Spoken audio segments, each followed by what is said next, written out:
Welcome to the Yellow Trumpet. I'm Chituga, and today our topic is responsible and representative government. Representative and responsible government. So, what is a representative government? Simply put, it is an elected government. A government elected by a majority of its people or through some voting means, either through delegates or any other means, to represent the interest of its people. It implies a democracy, and Nigeria being a constitutional democracy, the topic is important to us. A representative government is assumed to be a responsible government, and in general, the first responsibility of a representative government is accountability, because the powers are not yours, you hold it in trust for society. Therefore, you must give account of stewardship. What you've done with these powers, how you have done what you have done, and the value it has brought to society.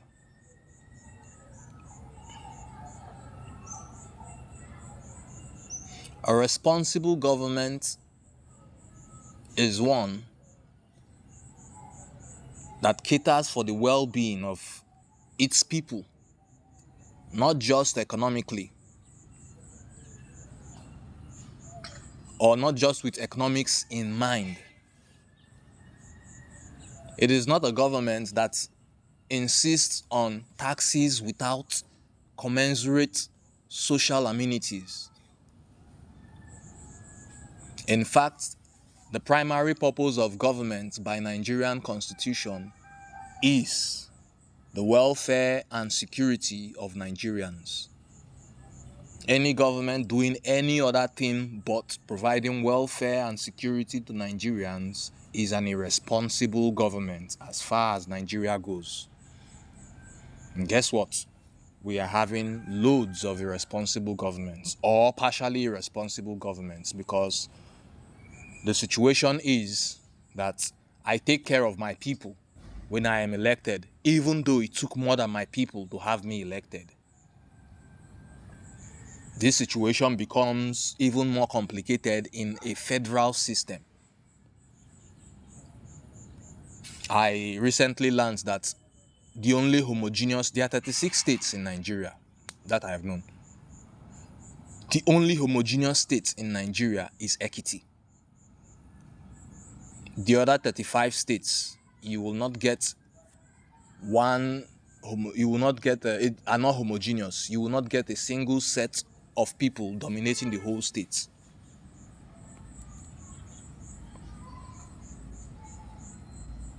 So that complicates matters. Where favoritism is applied, it complicates matters.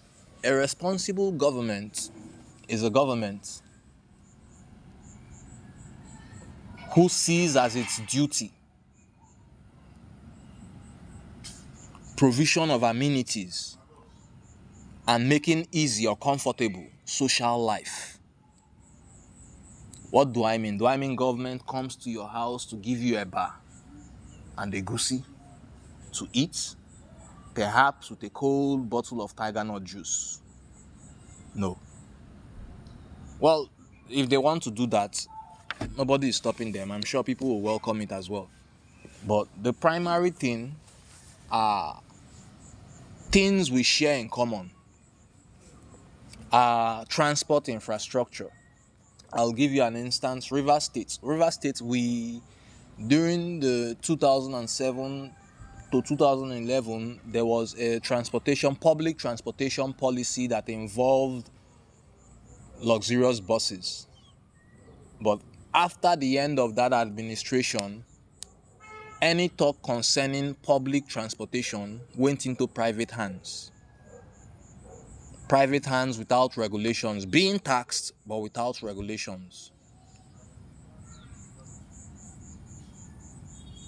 The people have no access to their governments, and their elected representatives become demigods upon being elected. How do you walk like this?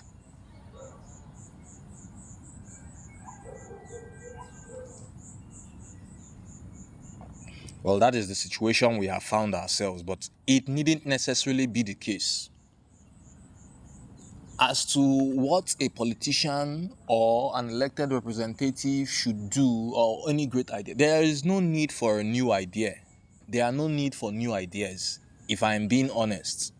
Because, manifesto or no manifesto, the Nigerian constitution makes provision for what government ought to do. It is called Chapter 2 of the Constitution. That is the mandate of every elected Nigerian official. Included in this mandate is the welfare and security of Nigerians.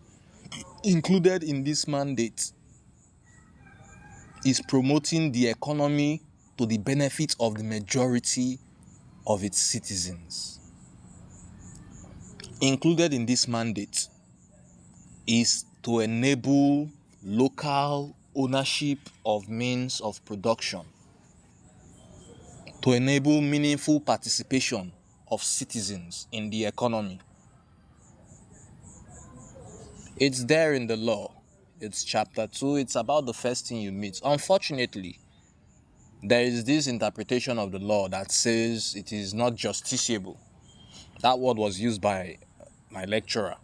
It's not written in the law. The law provides for exception when it can be enforced. But as far as constitutional law scholars are concerned, it's not justiciable. That's another argument for another day. So, in the case of Nigeria, a responsible government is a government that upholds its duty. Prior, I mentioned that citizens have a duty and elected officials have a duty. Now I speak on the duty of the elected officials.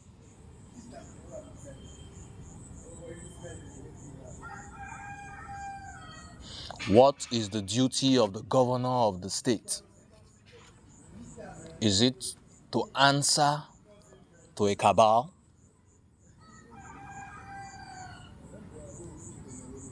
Is it to siphon state funds and enrich himself, his friends, and his cronies? I don't think so. But is that the case? Most likely. Recently, we heard of the case of a governor withdrawing directly from state accounts, headed to a bureau de exchange, and converting naira to dollars to pay his child's school fees in advance. Having done that and losing his immunity, having stepped down from office, he sought the aid of the current governor, whom he ensured was elected, to prevent his arrest. These precedents did not start with him. That is the problem with irresponsibility. If unchecked, it blooms. It is like a weed in the garden. You don't weed your garden, it's overgrown by weeds. And so it appears that our garden is overgrown.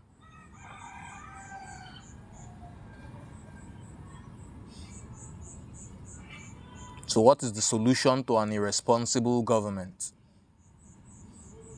Oh, it's simple. The solution to an irresponsible government is for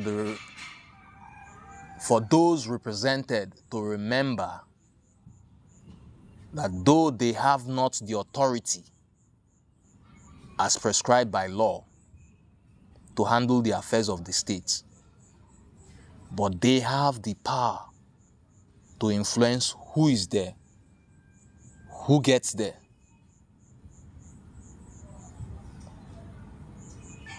The solution is knowledge of self.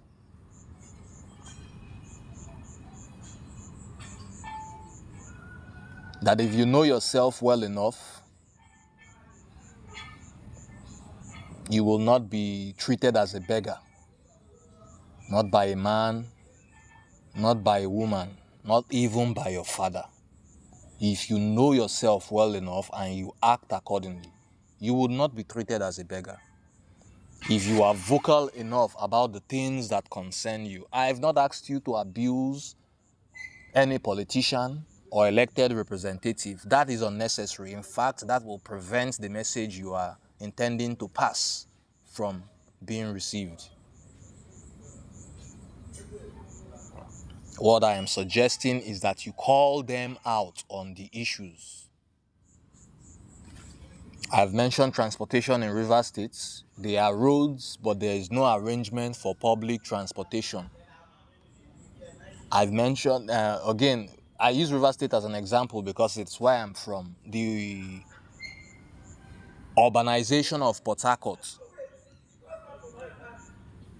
too much attention being paid to Port Harcourt. It's important to pay attention to Port Harcourt, but Port Harcourt is a small part of River State, though it's capital city. For the state to be economically viable outside of oil, because it has that potential, then we need to address rural development.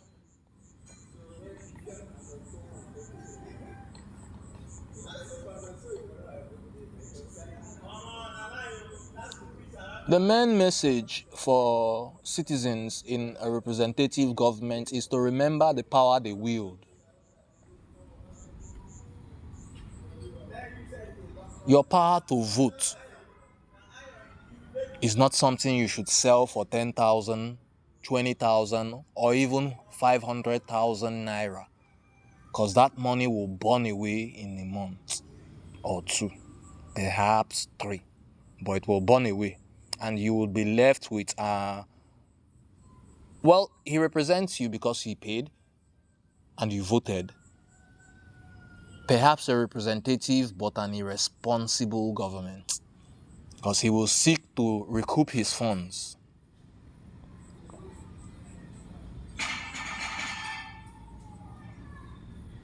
Any politician that doesn't show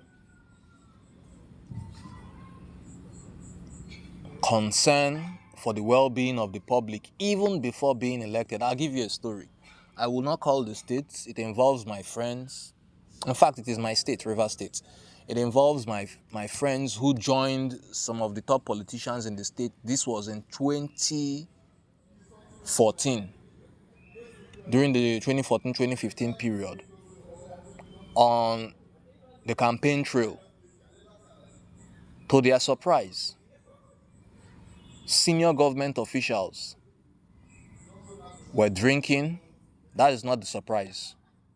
And tossing glass bottles out the window of a moving vehicle in the same state where they are asking people to elect them.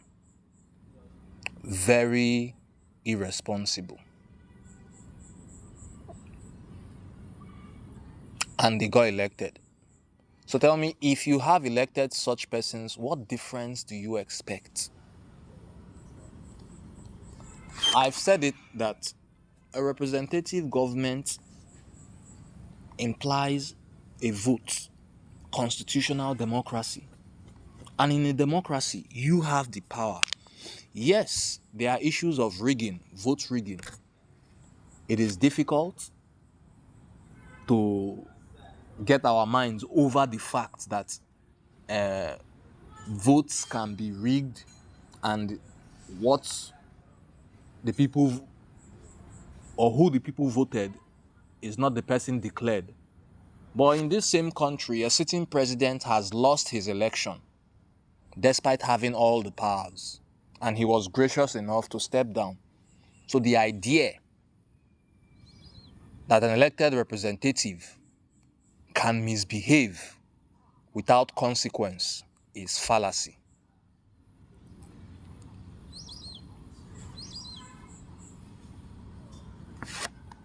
The main way to make government responsible is for us individuals to be responsible to our own duties, to give no slack, do what you ought to do, what you have agreed to do, what you are assigned to do, what you are expected to do in your families, in your workplace, in society. Play your role. Avoid dipping your hand in estate funds. Avoid dipping your hand in community funds. Our wants are endless, and until the day we die, it will not end. But the day we realize it, we begin to live afresh.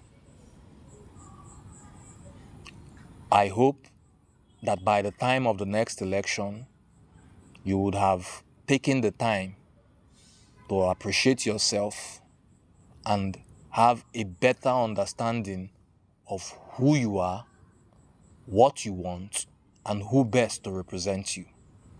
This is the Yellow Trumpet. I am Chituga. Take care.